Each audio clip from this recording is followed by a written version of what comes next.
Welcome back. We'll get to Tom Brady in just a second, but first, Nationals, Giants, Kurt Suzuki hitting a line drive to left center field. Watch Kevin Pillar lay out to make a great grab. Great timing. Gets off on the crack of the bat there, Nix. Robs him of at least a double there in the alley. And he's made a few of these great plays over the last month or so. I wonder if he's going to be an NL Gold Glover this year. It's a great play by Pillar. All right. Oh, my God. Atlanta Entertainment Basketball League High School Class of 2020 shooting guard Jimmy Gatwich, get used to the name, picks off Quinn Cook's pockets before hitting a 360 under the I love the fact he's playing some defense that led to the fast break. Now, this is ridiculous. To be 17 years old, I'm just getting ready to do what? Reverse 360 between... I mean, that's stupid. He has now done 2 in-game dunks in the last 10 days that we'd never seen before, and that one was so casual. I just wonder what he does without in-game.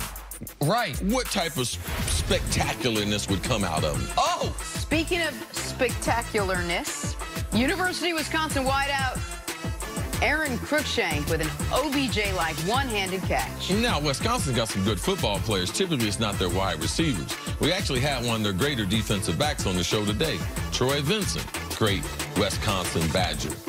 Great catch right there, though. This kid's from this neck of the woods. He's from Brooklyn. Catches this football, doesn't get it on the point like I thought he did in first viewing. Grips it on the side of the ball, which I feel like makes it even harder. He's probably never coming back to New York after being in Wisconsin. Time for drawing a blank. According to Panthers head coach Ron Rivera, we will get our first glimpse of Cam Newton and his new throwing motion Thursday against the Bears. One thing is for sure, there is no shortage of QB talent in the division. All right, CC, the best quarterback in the NFC South this season will be blank. I'm going with Drew Brees, the same quarterback it's been for a long time. He's the most consistent. He's working on still some small things. They get Michael Thomas signed, the addition of Jared Cook, the tight end. I pointed out earlier, they've been one of the worst the last 2 years as far as tight ends, yards, catches, attempts. So now Drew Brees, he's been basically operating with one hand tied behind his back. With tight ends in the lineup, Drew Brees gets it done this year. I think Drew Brees is definitely the best quarterback, and they're the best team. But the quarterback that I think is going to have the best season is Matt Ryan. I think Julio, Calvin Ridley in year 2, they're going to have to be explosive because even if they don't deal with the level of injuries they had last year, they're going to have to go outscore people. Matt Ryan last year, if you look at it, very similar numbers to his league MVP season, just didn't translate to the wins. I think Matt Ryan continues on that trajectory, and he has the best season of any of those quarterbacks. All right, moving on. Adam Gase is excited to call plays for Sam Darnold. Gase says his quarterback isn't the type of QB you're looking to protect and that there's not going to be any limitations on Darnold. Nick, the second-year quarterback that's ready to make the biggest jump this season is blank. I like this question a lot because they're all at different places. Josh Rosen's down as far as low as you can get. Lamar's got to jump a ton as far as his ability to throw. Pretty low. Well, Josh Allen showed at least a little bit with his legs, but I'm going to go with the best, and I think he's also going to make the biggest jump.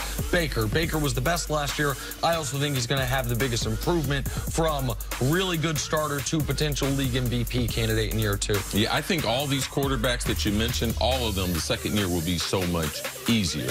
But Baker Mayfield, because I believe he's trying to get his team into the playoffs, I believe he's the most talented, and I believe the game slows down an awful lot for him in that second year, and they have even better personnel that they had in his first year that we saw the success with him winning 6 games. All right, good stuff. Christian McCaffrey played over 91% of the Panthers snaps last year, finished 3rd in touches and scrimmage yards. But head coach Ron Rivera wants to limit the number of plays without sacrificing touches. So, Nick, the player to lead the NFL in total yards this year will be blank. Player that's going to be leaned on maybe an unfair amount, Saquon Barkley. With the lack of receivers, with the questions at quarterback they have with the New York Giants, I know defenses will be loaded up against him.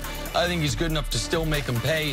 I think Saquon could have 1,250 yards rushing, another 600-some yards receiving. My answer is Saquon. I'm going to agree with you with Barkley. I don't believe we cover him enough. He's truly one of the great talents. I know Troy is very excited. He talked about the young players emerging, taking over.